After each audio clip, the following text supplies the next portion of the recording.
For watching, don't forget to like, comment, share and subscribe only on Al Rahman Digital Channel.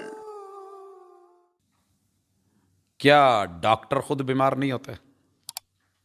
مجھے بزرگ کہہ رہے تھے کہ بیٹا اس وقت جو ہے نا وہ تکلیف میں ہے، فلاں ایسے مسئلہ ہے، بڑے بیٹے کا یہ مسئلہ ہے، ہمارے گھروں میں ہمارے والدین کی پرابلمز ہیں، کون کر رہا ہے؟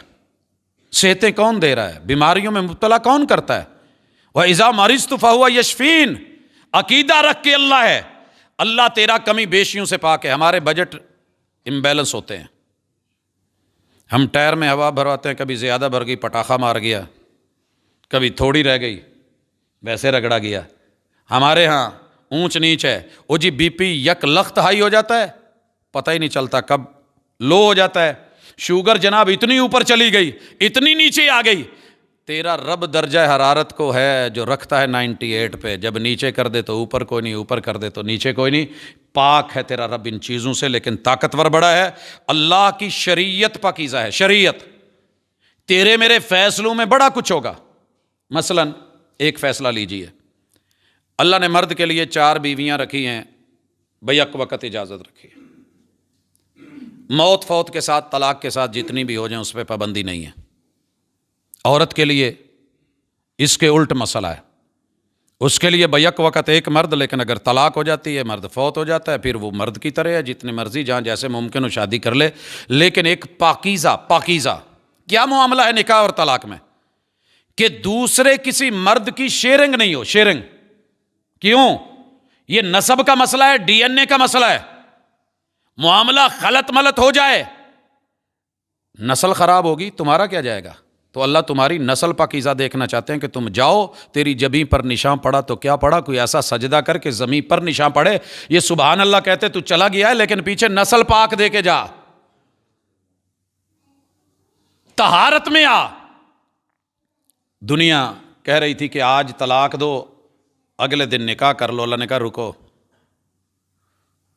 میں اجازت نہیں دیتا۔ 3 ماہ تلک doctors D N A test کر کے آخر دیکھنے لگے کہ پہلے منتھ بھی رحم سے، عورت کے وجود سے پہلے مرد کے اثرات زائل نہیں ہوتے، دوسرے میں بھی نہیں ہوتے، تیسرے منتھ کے درمیان میں بھی نہیں ہوتے، اور کہیں اخیر میں جا کر کے اس کا رحم پاکیزہ ہوتا ہے۔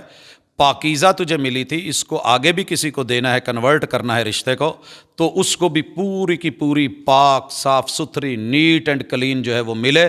یہ اسلام نے عورت کو یہ دی ہے عزت اور رتبہ، اور پوری دنیا مانتی ہے کہ مسلمانوں سے بڑھ کے کوئی پاکیزہ عورت نہیں ہے۔ سبب یہ ہے، اور آپ حیران ہوں گے تیرا رب کتنی پاکیزہ شریعت نازل کر رہا ہے۔ 4 مہینے 10 دن عدت رکھ دی ہے جس کا شوہر فوت ہو گیا ہے۔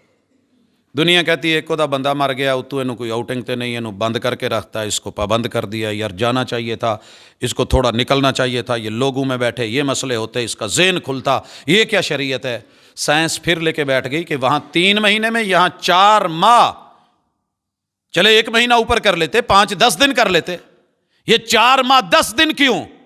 4 مہینے تک ٹیسٹ کرتے رہے۔ طلاق میں نفرت ہوتی ہے، اکثر لڑائی کے بعد طلاق ہوتی ہے، اور جنہوں نے رشتہ نبھایا اور اینڈ تک نبھا کے موت آئی ہو تو وہ محبت اور گہری ہو جاتی ہے۔ یہ وہ جانتا ہے جس کا اس دنیا سے جوڑا ٹوٹ گیا ہو اور حالت نکاح میں ٹوٹا ہو، موت نے لے لیا ہو۔ میں نے ان لوگوں کو بھی دیکھا جو ساری زندگی اپنی بیوی کی پرواہ نہیں کرتے تھے، جدو ٹر گئی تھے ہوں للیاں لے روندے نے، اب کچھ نظر نہیں آتا، آوازیں دے دے کے راتوں کو اٹھ کے کہتے ہیں کہ ایک دفعہ موڑا میں نا تو میں ساریاں کمیاں پوریاں کراں۔ میں نے عورتوں کو دیکھا ہے کتنی عدت رکھی، 4 ماہ کیوں رکھی، 10 دن کیوں رکھی؟ سائنس بیچاری پڑھ کے تھک کے کہنے لگی 4تھے مہینے بھی اس کے اثرات۔ ایک آپ چیز نفرت میں گیند پکڑی، آپ کو اچھی نہیں لگ رہی، گندی، آپ پھینک دیں گے جلدی سے، لیکن ایک چیز آپ نے پیار میں لی ہے، کوئی آپ سے چھینے۔ میں ایک جگہ گاڑی لینے کے لیے گیا تو مالک بیچنا چاہتا تھا، گھر والے لوگ بیچنے نہیں دیتے، اب گاڑی کے اوپر چڑھ کے سارے بیٹھ گئے، ایسی نہیں بیچنی، ایسی نہیں جان دینی۔ بکرا پالا ہو نا تو وہ بچے نہیں بیچنے دیتے، ارے قربانی نہیں کرنے دیتے، پکڑ کے جکڑ کے۔ آپ نے بڑے سارے سین دیکھے ہوں گے، یہ تو زندگی گزری تھی، چلا گیا ہے، رب نے لے لیا ہے۔ اس کی نشانیاں وجود میں رکھنا چاہتی ہے, چیزیں نہیں, جوتے تک نہیں کسی کو دینا چاہتی. یہ تو پھر ہے. تو وجود کے اندر, جسم کے اندر, رحم کے اندر اس کے ڈی این اے کے اثرات 4 مہینے میں بھی زائل نہیں ہوئے, 4 ماہ کے بعد کچھ دن میں زائل ہوئے, اور شریعت نے اوپر 2-4 دن مزید اضافی دے دیے تاکہ پاک اور صاف ہو کر کے اگلے مرحلے کے لیے تجھے تیار کیا جا رہا ہے.